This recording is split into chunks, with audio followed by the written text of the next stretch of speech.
Salute to the first generation of immigrant. You paid the price, and now I think you are harvesting the fruit. What's up, good people? Welcome to 101 with Eric. Yes, join me on the ride. How is everyone doing? First of all, thank you guys for everyone who is watching the content, everyone who is sharing, and everyone who is liking the videos that I keep posting every day. I don't take it for granted for guys who are watching. You know, you guys are my gang. You are people who are really believing. So, and again today, please consider subscribing, consider sharing this content to any of your friends, any people that you know that you think will be interested to be watching what I do, what I say, and what I share out.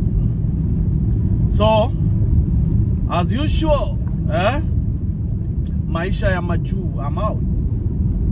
And as you know, always when you're out, you're going to grind. You're going to grind, so I'm going to grind. Damn. Yep. But anyways, today I want to talk about something that I think people will concur with me. You are also allowed to disagree. You guys, if you look at the first line of immigrants, the first generation of immigrants, and then look at the second generation of immigrants, and then third generation of immigrants, there is a big difference. When I talk of first generation of immigrants, I'm talking about, let's say you are the mom. You came to America first, maybe through green card or any other means that you came with. And then now you gave birth to your kid. That one becomes the second generation of immigrant. And then your kid gives birth to a kid. And then that one becomes the third generation of immigrant. I want you to look at this. That generally the first generation of immigrants are very hardworking. You want to know why they are very hardworking? First of all, they come here, they don't know nobody. They are coming to a new country that they don't know nobody, and they are trying to establish themselves. You know, these people suffer a lot. The first generation of immigrants, they suffer a lot. When they come, they have to get a host. You know, they have to look for the job. They have to provide for their families back in Africa. And they also have to take care of themselves. And if you put all these things together on one person, sometimes it takes a toll on the very person. You know?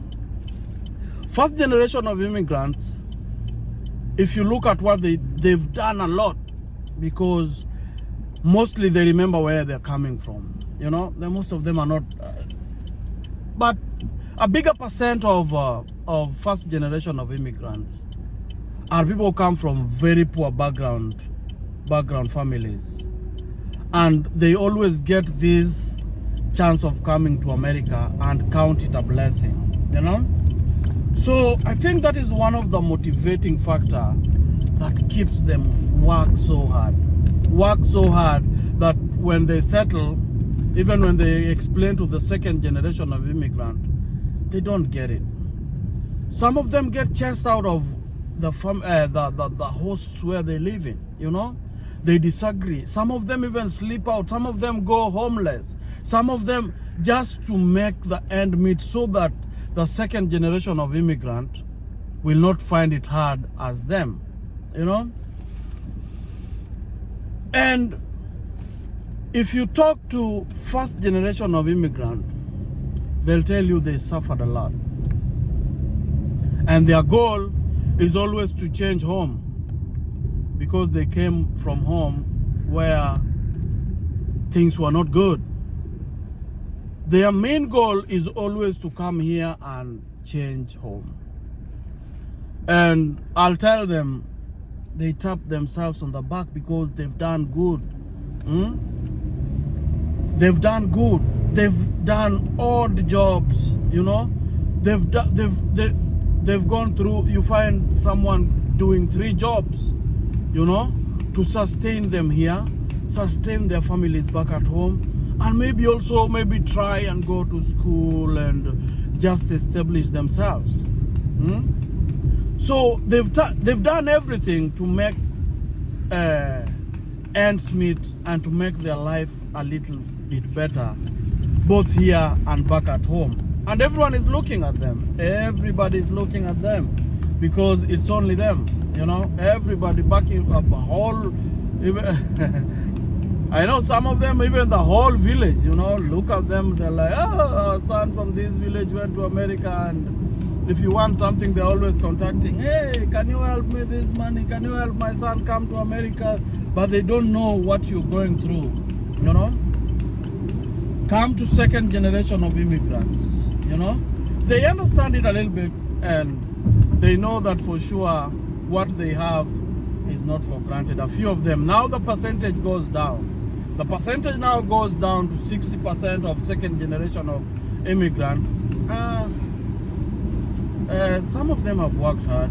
They've really worked hard, you know, because they know, they get it from their parents, and my parents really suffered when they came here. Maybe they were left back at home, and they suffered.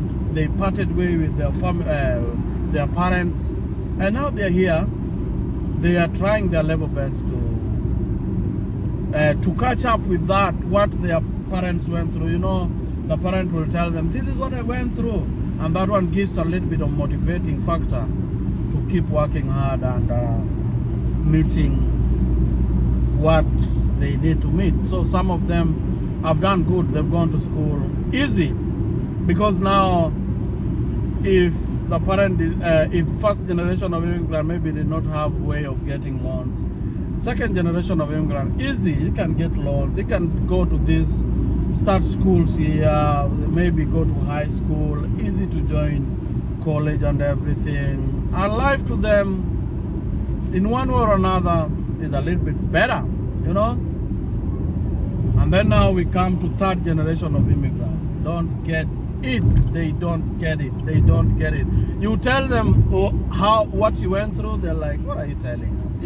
In fact, third generation of immigrants are pure American, so their life is totally different from yours. Their life is totally different from yours, and you can tell with how they behave, you know, how they handle themselves and everything. So these are pure Americans, and if you don't, some of the parents don't understand how to handle them, you know, because they're Americans. What are you going to tell them? What are you going to tell them? Everything, maybe a lot of things they learn from school. They are the people that when you try to direct them, they can call you even the police.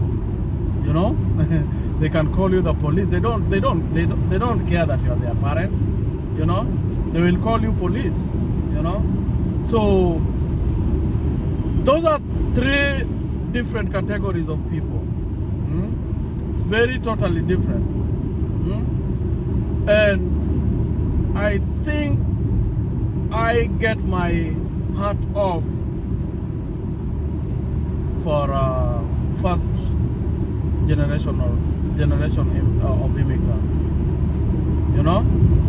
So now tell me, someone who has grown up in America, they've gone to school in America, you know, tell me how this person is going to tell you that they can't find a job, you know, they can't pay their basic needs and everything. Tell me how, when an immigrant comes from Africa, does not even understand the language sometimes. It's very hard. I've been here, but sometimes maybe when I speak to pure American, they'll be like, "Wow, which accent is that?" Maybe they want it. They'll be asking me, "What did you say? What did you say?" They want me to repeat myself. Tell me how such a person, born in America, stays in America, but is telling you that they can't have their lives together. It's a big irony, and I always, when I see someone like that, I'm like, I wish you will talk to first generation immigrant who is in America or who lives in America. They have their life figured out, driving, have jobs, they've gone to school, they've started companies, and their companies are doing real good. So this is a challenge. How are you third generation of immigrant? No, not even third generation of immigrant. How are you originally from America and you can't figure it out when an immigrant has his life figured out? My guys, I'm out, and enjoy your time. Salute to the first generation of immigrant. You paid the price, and now I think you are harvesting the fruit. Otherwise, please, I'm out. Consider subscribing to 101 with Eric. Until I see you next. Bye.